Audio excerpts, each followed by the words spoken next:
Hello everyone, welcome to success with Rai academy.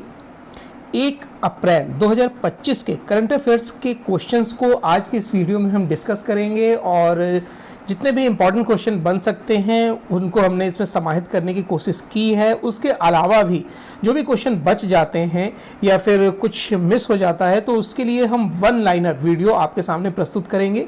वो या तो वीकली होंगे या फिर मंथली होंगे। तो शुरुआत करते हैं आज के इस करंट अफेयर्स वीडियो की। जो सबसे पहला क्वेश्चन है वो है, हाल ही में कौन सा राज्य वरिष्ठ नागरिक आयोग स्थापित करने वाला पहला राज्य बन गया है? वरिष्ठ नागरिक मतलब 60 वर्ष से ज़्यादा उम्र के व्यक्ति, पुरुष या महिला, उन्हें वरिष्ठ नागरिक बोला जाता है। इन्हें का अलग से सुविधाएं भी दी जाती हैं केंद्र सरकार द्वारा, राज्य सरकार द्वारा, लेकिन इनके लिए आयोग अभी तक गठित नहीं किया गया था। तो केरल सरकार ने ये इनिशिएटिव लिया है और एक आयोग का गठन किया है। केरल भारत का पहला राज्य बन गया है जिसने केरल राज्य वरिष्ठ नागरिक आयोग अधिनियम 2025 पारित कर वरिष्ठ नागरिक आयोग की स्थापना की है। यह एक वैधानिक निकाय है जिसका उद्देश्य बुजुर्ग नागरिकों के अधिकारों और कल्याणों की रक्षा करना तथा नीति निर्माण में सलाहकार की भूमिका निभाना होगा। तो ये क्वेश्चन अगर आता है वरिष्ठ नागरिक आयोग किसने स्थापित किया है, तो आपका राइट आंसर होगा केरल ने। नेक्स्ट है, हाल ही में सुप्रीम कोर्ट ने छात्रों की मानसिक स्थिति और स्वास्थ्य संबंधी चिंताओं को दूर करने के लिए किसका गठन किया है, मतलब किस आयोग का गठन किया है? इसका जो राइट आंसर है वो होगा राष्ट्रीय टास्क फोर्स का। राष्ट्रीय टास्क फोर्स गठित किया गया है। देखिए, एग्ज़ाम में क्या होता है कि कभी कभी छात्र जो हैं वो मानसिक तनाव में आ जाते हैं, रिजल्ट को लेकर मानसिक तनाव में आ जाते हैं, प्रेशर उनसे नहीं लिया जाता है एग्ज़ाम का, या फिर किसी भी बातों का, दोस्तों से लड़ाई हो गई या जो उनके क्लासमेट हैं उनसे अगर कोई उनका लगाव हो जाता है तो वो इन सब चीज़ों में काफ़ी चिड़चिड़े हो जाते हैं और परेशान रहने लगते हैं। इन्हीं सब चीज़ों को लेकर एक राष्ट्रीय टास्क फोर्स का गठन किया गया है। सुप्रीम कोर्ट ने छात्रों की मानसिक स्थिति से जुड़े मुद्दे से निपटने के लिए नेशनल टास्क फोर्स का गठन किया था।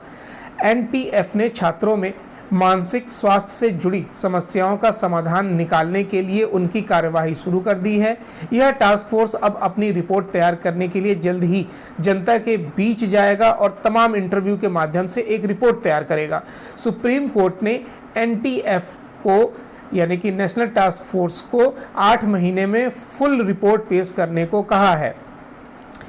जस्टिस जेबी पारदीवाला की अध्यक्षता वाली बेंच ने 24 मार्च को एक आदेश पारित किया था जिसमें उच्च शिक्षण संस्थानों में छात्रों की आत्महत्या के बढ़ते मामलों पर गंभीरता से चिंता जताई गई थी। इसके बाद छात्रों की मानसिक स्वास्थ्य चिंताओं को दूर करने और आत्महत्या जैसी घटनाओं को रोकने के लिए एनटीएफ का गठन का इसमें प्रावधान किया गया था और इसमें काफ़ी हद तक सफल भी पाया जा रहा है। इसमें कई एक्सपर्ट भी शामिल होंगे, जैसे retired justice S Ravindra Bhatt रहेंगे और इसमें डॉक्टर आलोक सरीन, प्रोफेसर मैरी ई जॉन, अरमान अली, डॉक्टर अक्सा शेख, डॉक्टर सीमा मल्होत्रा, प्रोफेसर वर्जीनियस जॉक्सा जैसे कई जाने माने लोग इसमें जो अपने अपने क्षेत्र में अच्छा स्थान रखते हैं उनको शामिल किया जाएगा। और हालांकि गार्जियन को भी इसमें ज़्यादा दबाव बच्चों पर नहीं देना चाहिए। नेक्स्ट क्वेश्चन है, मार्च 2025 तक प्रधानमंत्री जन औषधि परियोजना के तहत भारत में कुल कितने जन औषधि केंद्र खोले जा चुके हैं?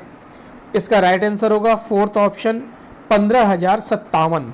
तो ये प्रधानमंत्री भारतीय जन औषधि परियोजना जिसे PMBJP ने एक महत्वपूर्ण उपलब्धि हासिल कर ली है, जिसके तहत वर्ष 2024-25 में 20 अक्टूबर 2024 तक का अगर हम आंकड़ा लें तो 1000 करोड़ मूल्य के भी जो औषधि हैं वो बेची जा चुकी हैं और इसमें जो आउटलेट्स हैं उनकी हम बात करें तो 15,057 इसमें खोले जा चुके हैं। प्रधानमंत्री भारतीय जन औषधि परियोजना जो है, इस योजना को नवंबर 2008 में रसायन और उर्वरक मंत्रालय के फार्मास्यूटिकल्स विभाग द्वारा शुरू किया गया था। चलिए नेक्स्ट जो क्वेश्चन है वो है कि हाल ही में किसने भारतीय नौसेना के लिए दूसरे युद्धपोत, यहाँ पर तवस्या होगा, तवस्या को लॉन्च किया है? इसका राइट आंसर होगा fourth option, Goa shipyard limited ने। देखिए, गोवा शिपयार्ड लिमिटेड जिसे पहले एस्टेलेरोस नवाइस डी गोवा के नाम से जाना जाता था, भारत के पश्चिमी तट पर स्थित एक प्रमुख शिपयार्ड है जो जहाज़ों के डिजाइन, निर्माण, मरम्मत और आधुनिकीकरण में विशेषता रखता है।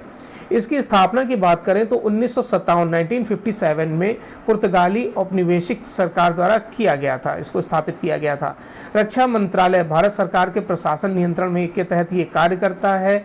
अगर हम इसकी विशेषता की बात करें तो जहाज़ों के डिजाइन, विकास, निर्माण, मरम्मत, आधुनिकीकरण, परीक्षण और कमीशनिंग में विभिन्न ग्राहकों की ज़रूरतों को पूरा ये करता है और इसकी नौसेना में महत्वपूर्ण भूमिका है। और उत्पाद के तौर पर आपको बता ही दिया गया है कि गश्ती जहाज और लड़ाकू या नौसेना पोत का निर्माण करता है ये, और भारत सरकार के अंडर में है ये। नेक्स्ट क्वेश्चन है, हाल ही में किस देश ने न्यू डेवलपमेंट बैंक में शामिल होने की घोषणा की है? इसका राइट आंसर होगा थर्ड ऑप्शन, इंडोनेशिया ने।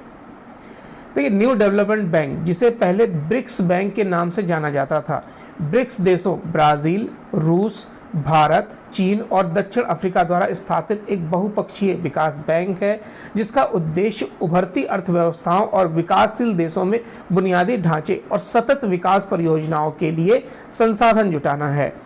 अगर हम इसकी स्थापना की बात करें तो इसकी जो स्थापना है वो 2015 में की गई थी।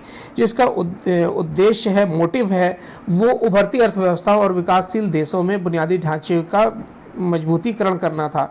इसके अगर हम हेडक्वार्टर की बात करें तो इसका हेडक्वार्टर संघाई चीन में है। इसके सदस्य देश में जो ब्राज़ील, रूस, भारत, चीन और साउथ अफ्रीका हैं ही, उसके अलावा भी बांग्लादेश, मिस्र, संयुक्त अरब अमीरात और उरुग्वे भी इसके सदस्य हैं। प्रारंभिक जो इसकी पूंजी थी वो 100 बिलियन अमेरिकी डॉलर से शुरू किया गया था इसको, और प्रारंभिक सब्सक्राइब पूंजी इसकी 50 बिलियन अमेरिकी डॉलर रखी जाती है। भारत की भूमिका अगर हम इसमें देखें तो भारत ने 2012 में नई दिल्ली में आयोजित चौथे ब्रिक्स शिखर सम्मेलन में इस बैंक की स्थापना का प्रस्ताव रखा था, और ये भारत की पहल का ही नतीजा है कि न्यू डेवलपमेंट बैंक अस्तित्व में आया था। नेक्स्ट है, निम्नलिखित में से कहाँ यहाँ पर युगीन भारत राष्ट्रीय संग्रहालय बनाया जाएगा? इसका राइट आंसर होगा सेकंड ऑप्शन, नई दिल्ली। युगीन भारत राष्ट्रीय संग्रहालय नई दिल्ली में शुरू किया जाएगा, जिसमें भारत के अतीत को संग्रहालय के माध्यम से दिखाया जाएगा। चलिए, नेक्स्ट क्वेश्चन है, हाल ही में किस राज्य सरकार ने नागरिक सेवाओं के लिए IT chat board Sarathi launch किया है? इसका राइट आंसर होगा हरियाणा। देखिए, हरियाणा सरकार ने सारथी नामक AI संचालित चैट बॉट लॉन्च किया है जो सरकारी दस्तावेजों और नीतियों तक जनता की पहुंच को आसान बनाने के उद्देश्य से विकसित किया गया है। मुख्यमंत्री नायब सिंह सैनी द्वारा शुरू की गई इस पहल के तहत कृत्रिम बुद्धिमत्ता यानी AI आर्टिफिशियल इंटेलिजेंस को शासन में एकीकृत करने की दिशा में महत्वपूर्ण कदम उठाया गया है। तो इसका राइट आंसर होगा हरियाणा। सारथी लॉन्च किया गया है चैटबॉट हरियाणा द्वारा।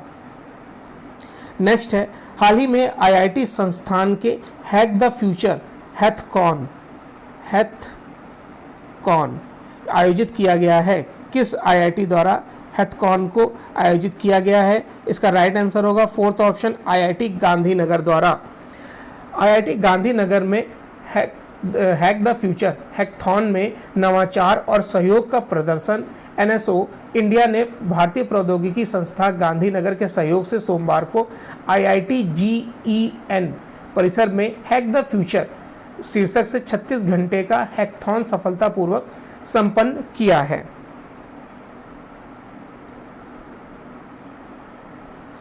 नेक्स्ट क्वेश्चन है, निम्नलिखित में से भारत और कौन सा देश प्रथम भारत अफ्रीका नौसैनिक अभ्यास एकेमी की मेजबानी करेगा? एकेमी की मेजबानी करेगा, इसका राइट आंसर होगा तंजानिया। तंजानिया इसका राइट आंसर होगा। और आज का लास्ट क्वेश्चन है वीडियो का कि निम्नलिखित में से किस तारीख को प्रतिवर्ष विश्व रंगमंच दिवस मनाया जाता है? विश्व रंगमंच दिवस प्रत्येक वर्ष 27 मार्च को मनाया जाता है। और वर्ष 2025 की अगर हम थीम की बात करें तो इसकी थीम है रंगमंच और शांति की संस्कृति। रंगमंच और शांति की संस्कृति इसकी थीम है। और इसकी जो शुरुआत है, इस दिवस की शुरुआत वो 1962 में शुरू किया गया था। तो विश्व रंगमंच दिवस कब मनाया जाता है? 1962 को।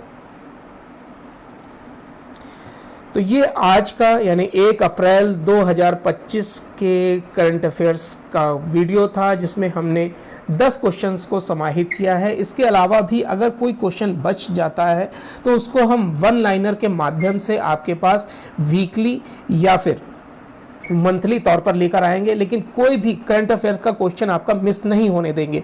आप ये इन वीडियो से जुड़े रहिए और धैर्य रखिए। आपका करंट अफेयर पोर्शन हम पूरा कंप्लीट करा देंगे, चाहे वो कोई भी एग्ज़ाम हो, एसएससी का हो, दिल्ली स्टेट गवर्नमेंट का हो, या फिर जो यूपी की वैकेंसी आने वाली हैं, यूपी पुलिस हो या फिर लेखपाल हो, उसमें करंट अफेयर्स आपको इन्हीं वीडियो में से मिल जाएगा। आपको बहुत सारी मैगजीन्स पढ़ने की ज़रूरत नहीं है, क्योंकि हम एक सेक्शन और भी स्टार्ट करने की सोच रहे हैं, जिसमें हम जो मैगजीन है उनको कवर कर सके, उनके टॉपिक्स को कवर कर सके और उनके ऑब्जेक्टिव क्वेश्चन बनाकर आपसे प्रैक्टिस करवा सके।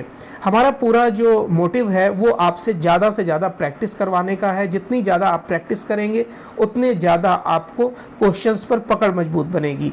तो ये वीडियो कैसा लगा? अगर इस वीडियो से संबंधित कोई सुझाव हैं तो आप कमेंट बॉक्स के माध्यम से ज़रूर बताइएगा। वीडियो देखने के लिए बहुत बहुत धन्यवाद।